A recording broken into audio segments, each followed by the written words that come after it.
Y es que usted de casualidad alguna vez se ha preguntado por qué unas personas afrontan mejor que otras personas alguna experiencia traumática, por qué emocionalmente ellos se reponen, aunque haya sido la misma, porque unos sí se reponen emocionalmente y otros no. Eso es lo que vamos a estar desarrollando en este tema. Para eso nos acompaña la psicóloga Damaris Flores. Bienvenida, Damaris, ¿cómo está? Muy bien, encantada de estar una vez más con ustedes. Muchas gracias por la invitación. Esto es de vital importancia, ¿verdad? Las horas doradas, o digamos la primera hora dorada, cuando ocurre una experiencia traumática. ¿Cuál es la diferencia de alguien que sí le dan ese apoyo psicológico, ese seguimiento a una persona que no? Bueno, las horas doradas es el tiempo crucial que se tiene para que la persona, ese evento traumático no quede en la memoria a largo plazo.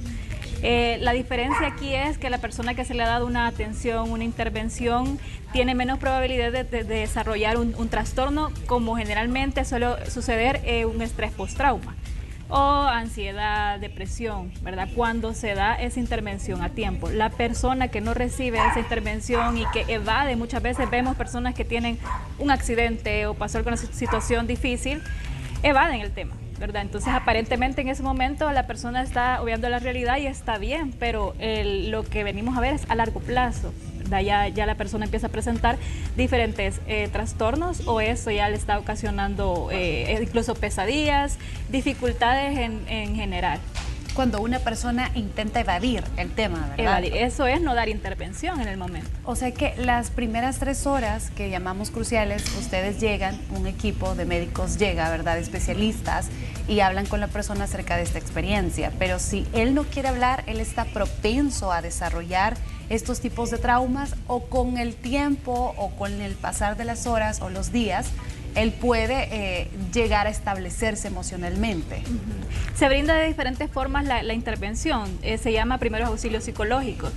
Se respeta el hecho de que la persona en ese momento no quiera hablar. Cada quien va a actuar de una manera diferente en el trauma. Hay personas que deciden llorar o quedarse en shock prácticamente, ¿verdad? Entonces se respeta ese espacio, pero lo importante es que la persona sepa que está acompañada, que cuando pase ese momento de crisis, pues hay alguien allí, ¿verdad?, que va a poder hablar, que va a poder expresarse, que va a poder sacar esas emociones.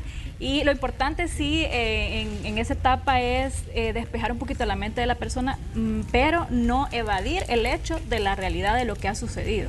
Cuando nos referimos a traumas, podemos estar hablando de que en un accidente yo perdí algún miembro de mi cuerpo, una pierna, un brazo, pude pasar por una violación, por estos tipos de traumas. Sí, de hecho las violaciones son uno de los que causan más impacto, porque generalmente la víctima suele callarse, ¿verdad? O no hay un apoyo en ese momento, ¿verdad? Entonces casi siempre esas personas experimentan estrés postraumático.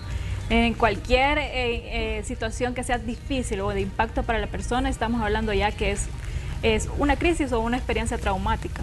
¿Cómo puede ser el apoyo de la familia o en el caso de la pareja también?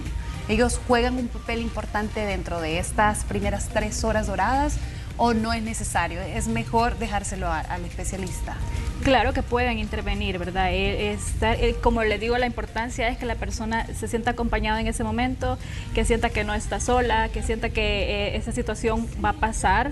Que hay un apoyo, ¿verdad? Ayudar a la persona a que exprese, que hable sobre la situación, no evadir el tema. A veces como familia o como amigos murió un ser querido, por ejemplo, ¿y qué hacemos cuando llega la persona nuevamente y la vemos?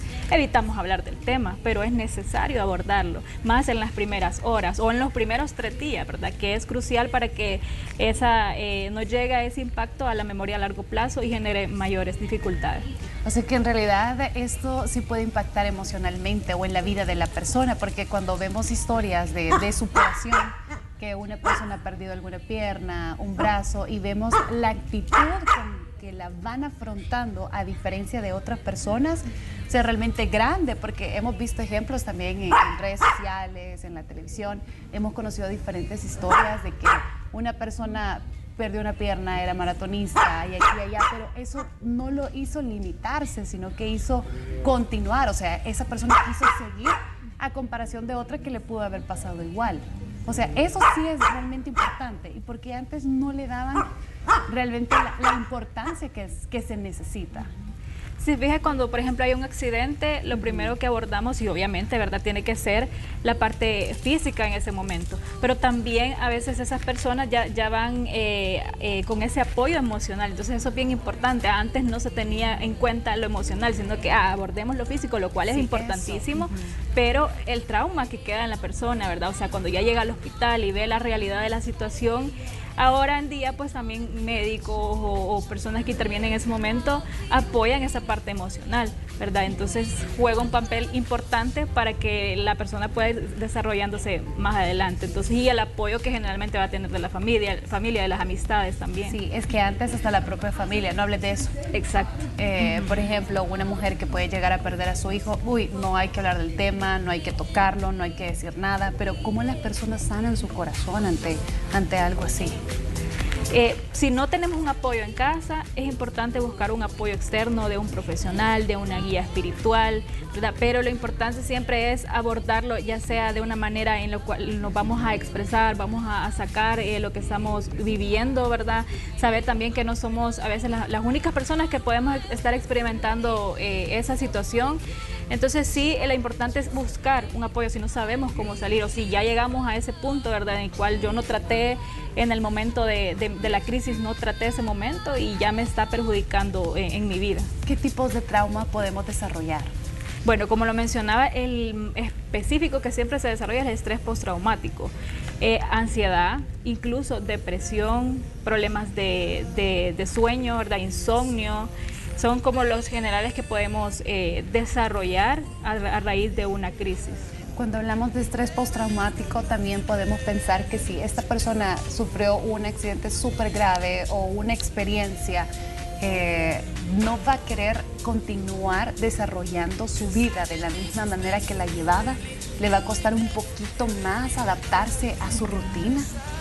Es normal, por ejemplo, si mencionamos a alguien que se le murió un ser querido, un papá, una mamá, sabemos que es un impacto fuerte, ¿verdad? Entonces, por eso en las primeras etapas en las que las personas, vemos que hay personas que no lloran, ¿verdad? Y decimos, qué fuerte. No, ¿verdad? Todos necesitamos descargar ese momento, todos necesitamos desahogarnos y es normal que vamos a vivir una etapa, o sea, vamos a transitar el dolor. Entonces, si no transitamos ese dolor, estamos evadiendo la realidad y ahí vienen las consecuencias más adelante. Entonces, no hay que decir que si yo experimento trauma voy a estar bien a los 3 días, a la semana. No, cada quien lo va a desarrollar de manera diferente y hay que entender que es necesario pasar por el dolor para poder sanar. Sí, todos somos diferentes, ¿verdad? Sí. Todos lo vamos a asimilar, esa situación de manera diferente. A unos les va a costar más, a otros les va a costar menos. Pero ¿qué sucede cuando alguien se viene preparando para el momento, para un momento así? Por ejemplo, la muerte de un familiar, sabe que está gravemente enfermo, sabe que ha tenido que correr al hospital varias veces o que incluso está internada, a que alguien que fue de choque, o sea, que fue en el momento que le dieron la noticia. Claro que va a tener un menor impacto, ¿verdad? Porque esa persona se ha estado preparando ya mentalmente que ese momento va a suceder y lo va a afrontar de una manera distinta. Ahora, es diferente también vivirlo, ¿verdad? Porque yo puedo decir, yo sé que en algún momento va a fallecer, pero vivirlo en ese momento es otra realidad, ¿verdad? Pero lo importante es vivir esa etapa, o sea, dejarnos vivir las emociones que experimentemos. Cada quien es distinto, hay alguien que va a llorar, alguien que se va a sentir enojado, alguien que se va a aislar y es normal, es completamente normal en los primeros días, ¿verdad? O sea, no evadamos la realidad de las emociones, eso es lo crucial, lo importante. Ahora, Damari, ¿qué sucede cuando tenemos a esta persona que ha sufrido por esta experiencia traumática? Y obviamente queremos darle nuestro apoyo, queremos brindarle, queremos hacerle saber que nosotros estamos ahí, sea amigos, hablemos de los amigos, queremos estar ahí para esa persona. Pero cuando llegamos no sabemos qué decir, no sabemos qué hacer, no sabemos cómo se va a sentir. ¿Cómo le hacemos saber que estamos para esa persona? Estando presentes. Si no sabemos qué decir, ¿verdad? Si no, son situaciones quizás complicadas, hay personas que dicen que no les gusta enfrentarse, ¿verdad? A alguien que está llorando, por ejemplo. Si no sabemos qué decir, simplemente acompañemos, estemos ahí, que la persona sienta, ¿verdad? Que está ese apoyo, aunque no vamos a dar una palabra que a veces no son necesarias las palabras, sino que realmente ese acompañamiento. Ok. ¿Qué hay de que podamos distraer? Porque muchos dicen, no, te vamos a distraer de lo que ha sucedido, como que si nunca te hubiera pasado esto. ¿Podemos hacerlo? ¿La persona estará lista para esto? ¿O siempre va a estar en su interior con eso en su corazón? Sí, es importante de hecho en las primeras horas dar un pequeño lapso de distracción a la persona sin evadir la realidad, ¿verdad? O sea, en algún momento también tenemos que llegar a hablar, a afrontar este tema. Otra de las cosas que no se recomiendan durante las primeras horas es que vayamos a medicar a la persona. Generalmente siempre hacemos eso, ¿verdad? Si está con ansiedad, un ansiolítico. A menos que de verdad sea un grado muy alto de ansiedad, pero ahí lo que estamos haciendo es evadiendo, ¿verdad? El que la persona experimente esas emociones. Pero en realidad esa es nuestra cultura. O sea, para el dolor, así tómate esta pastilla. Para no sé qué, o sea, anestesiamos el dolor. No dejamos realmente que nuestras heridas hablen por nosotros, sino que las callamos. O sea, vamos callando todo. Esa es nuestra cultura. Así prácticamente nos han criado, lo que nos ha impuesto la sociedad. Ah, te duele, toma, aquí está, para que ya no te duela. Sí, las abuelitas, ¿verdad? Tómate este tecito, tómate esto, se te va a ayudar, pero muy pocas veces nos centramos en realmente las emociones, ¿verdad? Entonces eso sí es crucial, los primeros auxilios psicológicos. Podemos buscar esa parte de información, si sabemos que alguien recientemente ha vivido alguna experiencia traumática, hay pasos a paso de lo que podemos intervenir en los primeros auxilios psicológicos, y en esos primeros auxilios psicológicos está el acompañamiento, ¿verdad? La importancia de también que la persona exprese, saque lo que está sintiendo, distraer también en algún momento y hablar de la realidad. ¿Cómo madre e hija pueden hacer ese lazo? Si ella ha sufrido una experiencia traumática y la mamá quiere abordar, pero digamos de que, o sea, son generaciones totalmente diferentes. Ella pudo haber pasado por algo similar, pero ella no habló. Pero su hija le pasó algo así y ella quiere hablar. ¿Cómo reforzamos ese vínculo entre ellas?